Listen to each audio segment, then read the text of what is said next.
From tomorrow, we'll be living with Mom. Clear out your room because we're going to have her move in and take care of her."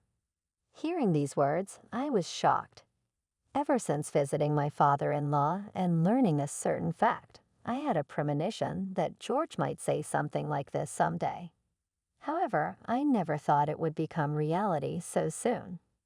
Looking straight into George's eyes, I said with a dry throat due to nervousness, "Understood. I'll call the movers." When I mentioned movers in response to his request to clear out the room, George looked perplexed. "Why would you call movers?" he asked, astonished at his insensitivity. I inwardly sneered and said, "Because we're getting a divorce." "What?" George's foolish expression spread before my eyes. I had anticipated that the word divorce would be surprising to him. "Just wait, I won't let things go your way. I am Isabella Smith. I'm 37 years old and work in the sales department of a foreign consulting firm. Since childhood, I'd excelled academically and was taught by my mother that effort is rewarded, so I continued to strive, always at the top of my class. I garnered respect from teachers and classmates alike. I went on to a renowned university where I diligently engaged in clubs and volunteer activities in addition to my studies, building a rich network. When I was hired by the company of my dreams after graduation, I felt that all my efforts had paid off. Eventually, as a manager in the sales department, I became busy at work. Recognized for my abilities by my superiors, I was discreetly approached about the possibility of a promotion to director. While the promotion is an honor, I hesitated slightly. Had it been earlier, I would have immediately agreed, but at an age where I was considering marriage, that thought lingered. With a promotion, I would become even busier, making it difficult to find time for a relationship. Though I've always wanted to marry, I decided to prioritize my career, postponing romantic endeavors.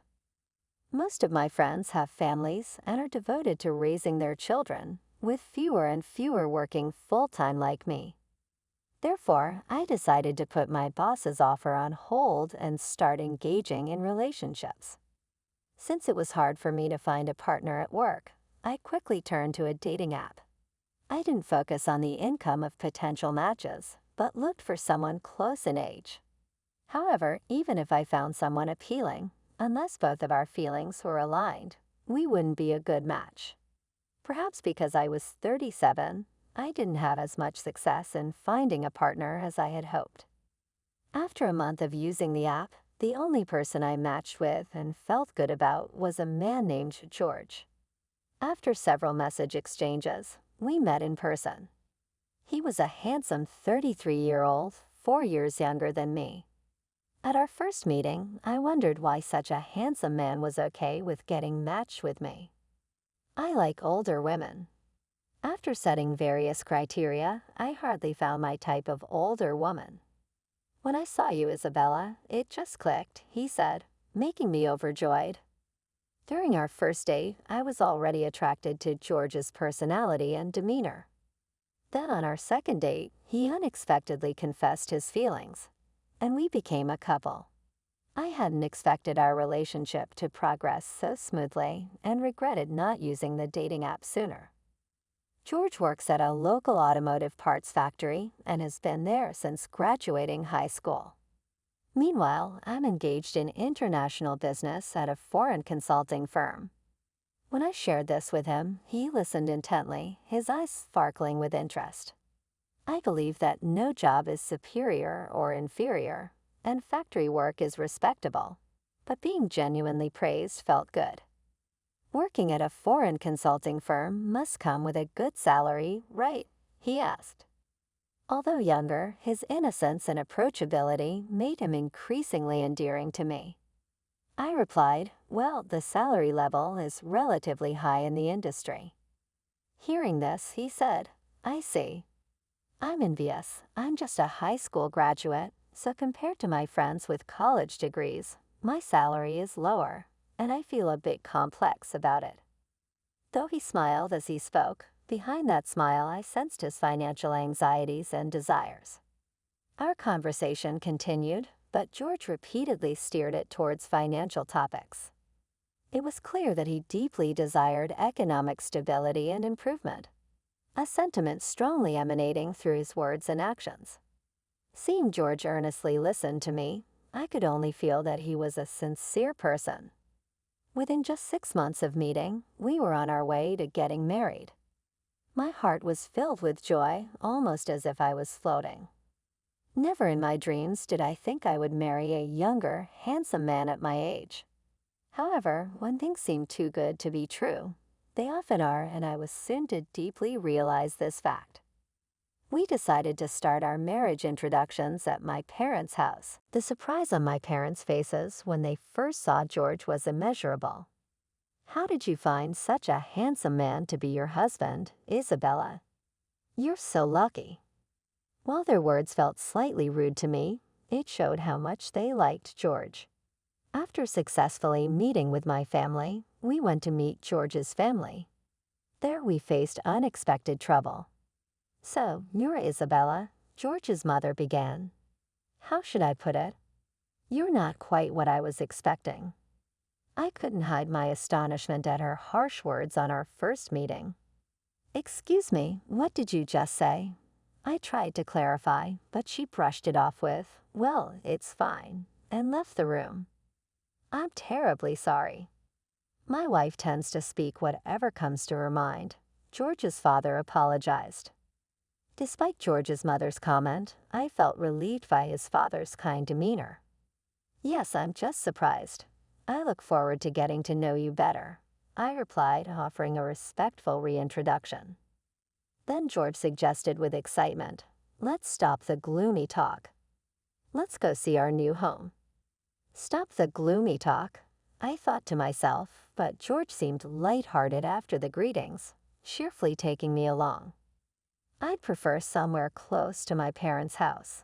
It's convenient, you know," said George. "Understood. Let's do that," I agreed, having no particular preference for our residence and choosing to follow George's wishes. Thus we completed our greetings with both families and firmly got married. We chose a high-rise apartment near George's parents' house, following his strong wish. My heart continued to flutter with excitement. I took on the apartment loan, paying $1,900 monthly, while George agreed to handle food and utility expenses.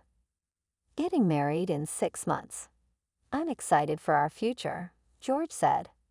Seeing George's refreshing smile, the monthly loan of $1,900 felt surprisingly light. I felt our new married life was filled with promise. At that time, I couldn't even imagine the regrets that would come later. A week after our marriage, on a weekend, my mother-in-law visited our new home to celebrate. "Hello, Mother," I greeted her, trying to maintain a cheerful expression despite recalling our previous encounter. "Humph. Living in a place like this, how presumptuous. Oh, I've been wanting this table. Can I take it? What? Oh, and this vase and bookshelf too. They're perfect for my taste. George knows well," she remarked as she looked around, expressing a desire to take our furnishings for herself. Wasn't she here to offer congratulations? Right, I thought it would suit Mom's taste. "Feel free to use anything here," George said. Unbelievably, George was also encouraging his mother in the same way right there, and I couldn't hide my astonishment. What surprised me more was that from that day on, my mother-in-law frequently visited our home. Each visit, she would find something she wanted, like, "Let me borrow this plate until tomorrow," or, "Oh, I've been wanting this foot massager, just lend it to me for a week," and would take it home. Though she said she was borrowing them, I noticed that none of the items ever returned. So I casually brought it up with George. "The things we lent to your mother haven't come back. Could you possibly talk to her about it?" I asked politely. However, it seemed George perceived my concern as annoyance towards his mother. "It's not a big deal, right? It's not like anything is getting reduced. They will be returned eventually. Besides, you have a good income, so I think it's fine for her to give Mom a dish or two, came the astonishing response. Not getting reduced. In reality, nothing. Island ever returns, and most of my income is going towards the mortgage. I had things I wanted to say, but I didn't want to create friction with George over his mother so early in our marriage. I'm sorry, I was wrong. I'll wait patiently for their return, I said, settling the matter. Oh, that's fine then. Once George realized I wasn't pressing further about his mother, he quickly showed a relieved smile. However, a strange unease lingered in my heart. This unease became reality as my mother-in-law began contacting me frequently, not just visiting. Her requests were typically, "My feet hurt, could you buy me the new outfit from that store?" It was mere errand running. "Why do I have to?" Before I could even ask, she would always rush me with, "Hurry up." It didn't matter if I was at the salon or on a date with George. And George would say, "Mom can't go shopping herself. It's pitiful." Try to listen to her a bit. It was frustrating enough, but after fulfilling the tasks, she never thanked me, always saying, "I'll pay you back later," but never did. Naturally, I became anxious about when the next call would come, spending my days in fear. At a time when this abnormal mother-in-law and daughter-in-law relationship continued, I received news from George that his father had fallen and was hospitalized. Dad slept on the stairs at home. He's old, he should have been more careful. Despite him being injured, George's words sounded almost mocking. Elderly, he's only 63, right? If he's healthy, using stairs is normal. Besides, it happened inside the house. Why are you so indifferent? I respected my father-in-law, who was always polite to me, unlike his wife. I felt angry at George for speaking ill of him. "It's none of your concern, Isabella. Just leave it be." Feeling criticized, George said this and went back to his room. The next morning, I decided to visit the hospitalized father-in-law. I bought flowers on the way. He was surprised but thanked me gently with a smile when he saw the flowers. His leg was bandaged. It seemed like a fracture. It was clear that his hospital stay would be extended. "Are you okay, Father?" "Yes, I'm just glad it's nothing life-threatening." "But Isabella, there's something I want to tell you." He looked at me intently, as if pondering deeply. What did he want to tell me? Since we hadn't interacted much, I immediately thought it might be about his wife or George. Actually, after hearing his story, various emotions surged within me. The strongest was anger towards George and his mother. "Don't tell them about this conversation yet. I'll speak when the time is right." Understood, I nodded deeply to his request, still shaking from the shock of what I heard. 6 months passed since he fractured his leg. During that time, the calls from my mother-in-law became even worse, often reaching me at work. "I'm sorry, I'm at work right now." "That doesn't matter. Come now, otherwise I'll take everything from your house." Her demands felt almost like threats. While working outside, I ended up having to fulfill her requests, which distracted me from my job, causing concern from my boss. Out of defiance against following her orders, I mustered the courage to change my phone number. However, when she couldn't reach me, she came to our house directly, complaining. The action backfired, leaving me feeling trapped with no way out. If she were a stranger, I could have reported her for stalking to the police. But being family, I felt I couldn't seek help, which was agonizing. Then the inevitable moment arrived on a Saturday afternoon. Returning from grocery shopping and about to start preparing lunch, George appeared in the kitchen and declared, "From tomorrow, we'll be living with Mom. Clear out your room because we're going to have her move in and take care of her." Hearing these words, I was shocked. Ever since visiting my father-in-law and learning a certain fact, I had a premonition that George might say something like this someday. However, I never thought it would become reality so soon. Not even a year of our marriage had passed. I had already decided what I would do if George truly chose to live with his mother. Looking straight into George's eyes, I said with a dry throat due to nervousness, "Understood. I'll call the movers." When I mentioned movers in response to his request to clear out the room, George looked perplexed. "Why would you call movers?" he asked.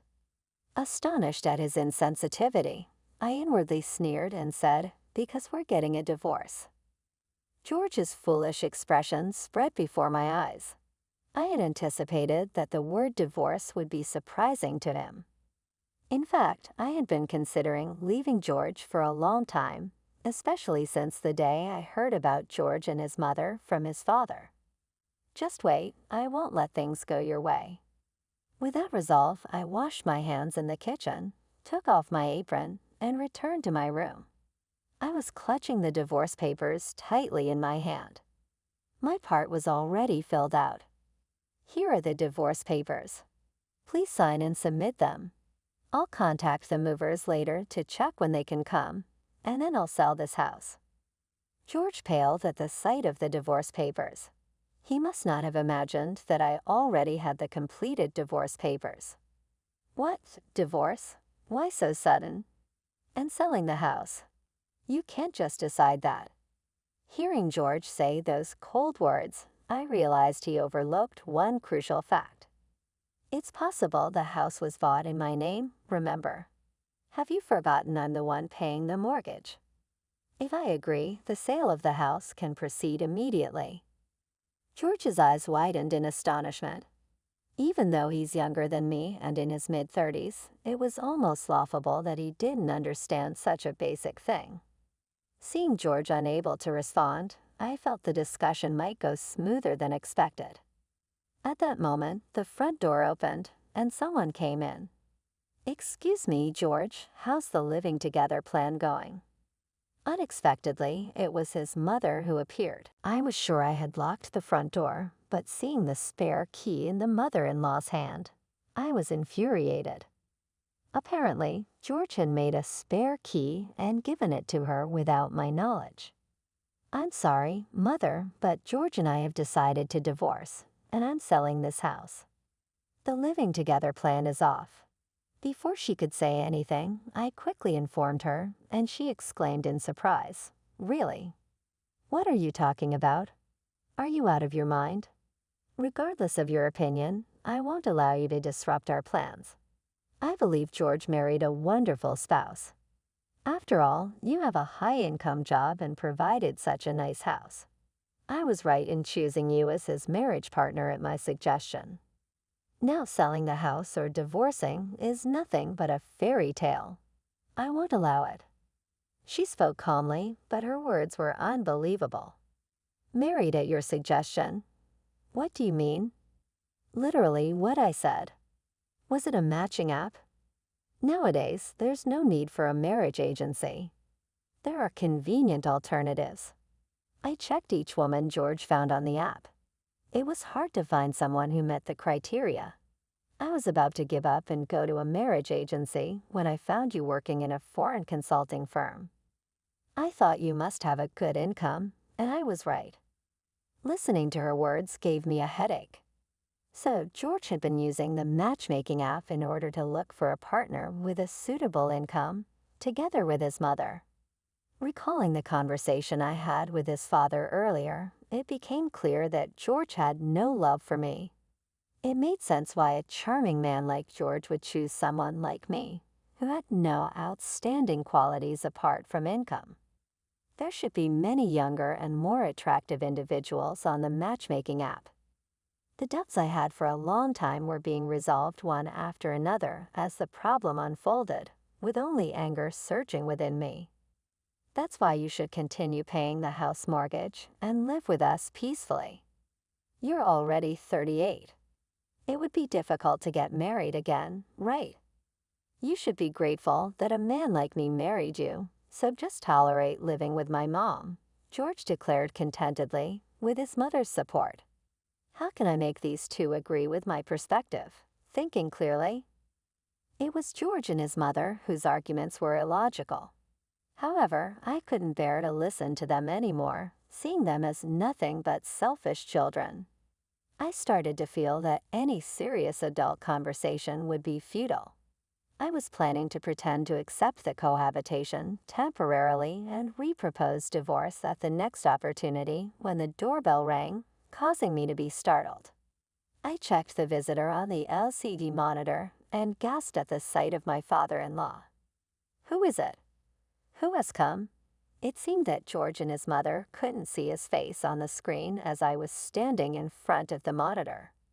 "Yes," I replied briefly and unlocked the door.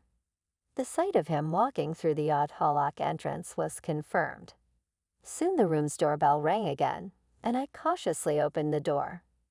"Father, what brings you here?" "I came to check if my wife is here." "Mother?" "Yes, she's here, but all right then, I'll come in."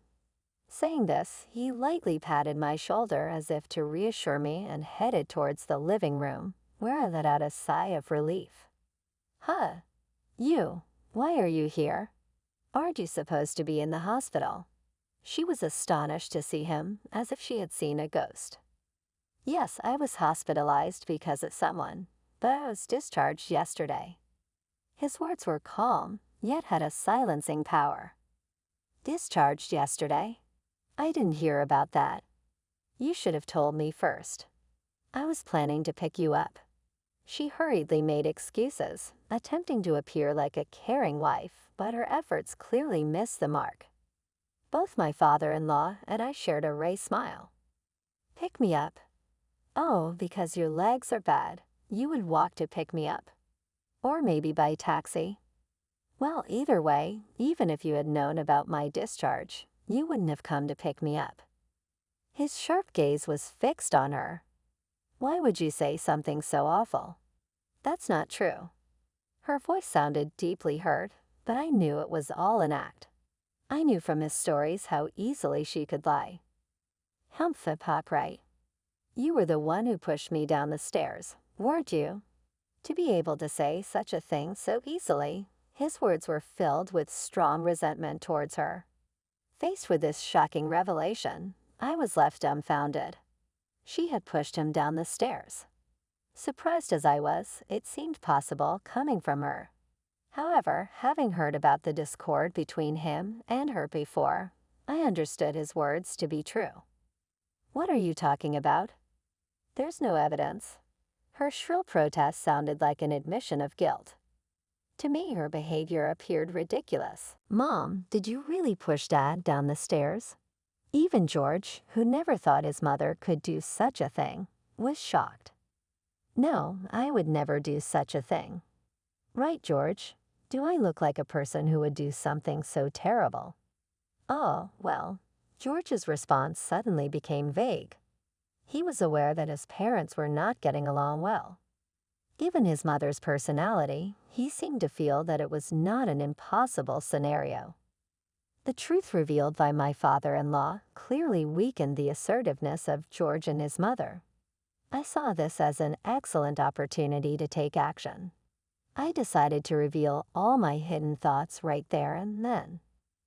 George, Mother, when I visited Father in the hospital, I heard about a certain plan.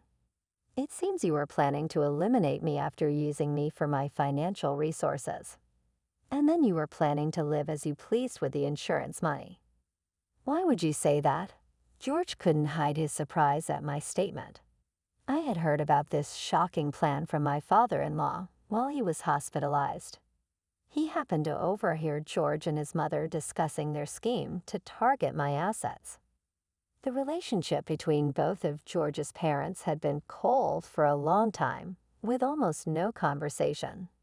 She had a strong obsession with money, constantly demanding him to earn more while she herself squandered money on luxury brands, discarding them once poured, causing him to drift away.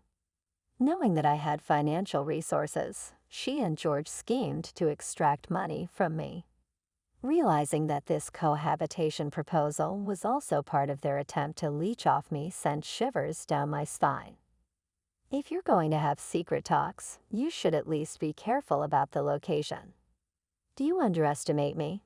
I advised them, who had plotted in my father-in-law's house. Their faces turned red rapidly. Whether it was out of anger, embarrassment, or a mix of both was unclear. But they seemed to realize they were in a predicament. I've been listening quietly, but to look down on people. If you had just complied obediently, we wouldn't have needed to resort to these measures. That's right. You always thought of us as a nuisance, didn't you? That attitude really irritates me. When cornered, George and his mother quickly started to blame me. I was utterly exasperated by their selfish claims. My father-in-law, too, watched with a grim expression reflecting the years of enduring life with them. Looking coldly at George and his mother, I took a deep breath and began to speak. Look down on people, George.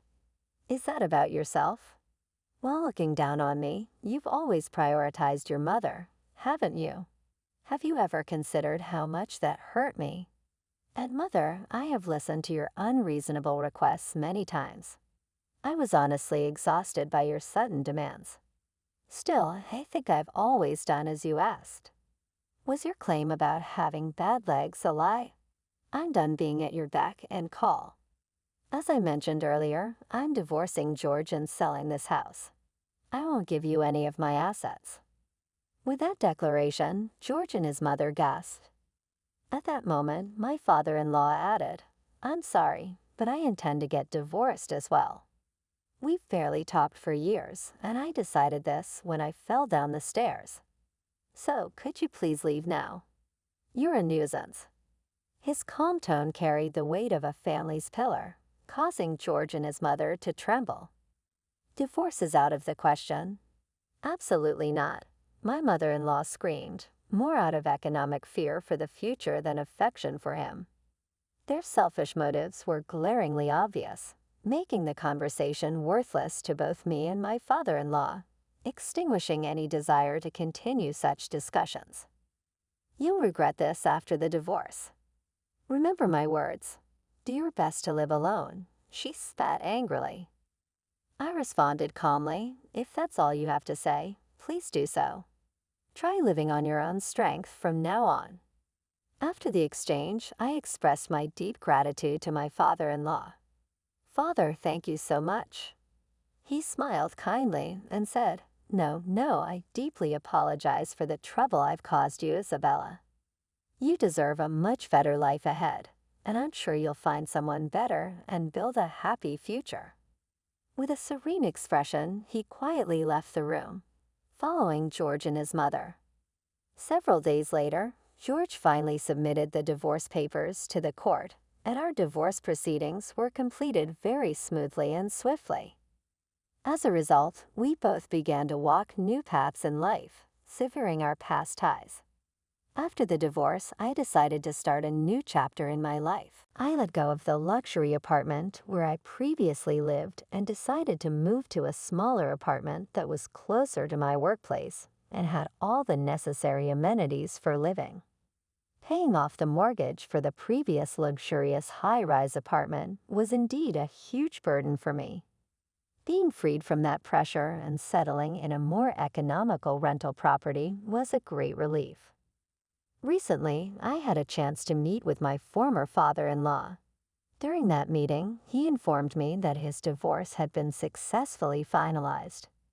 In that conversation, a new fact came to light. According to him, George and his mother were in a state of significant debt. This shocking information was completely unexpected for me, especially regarding George.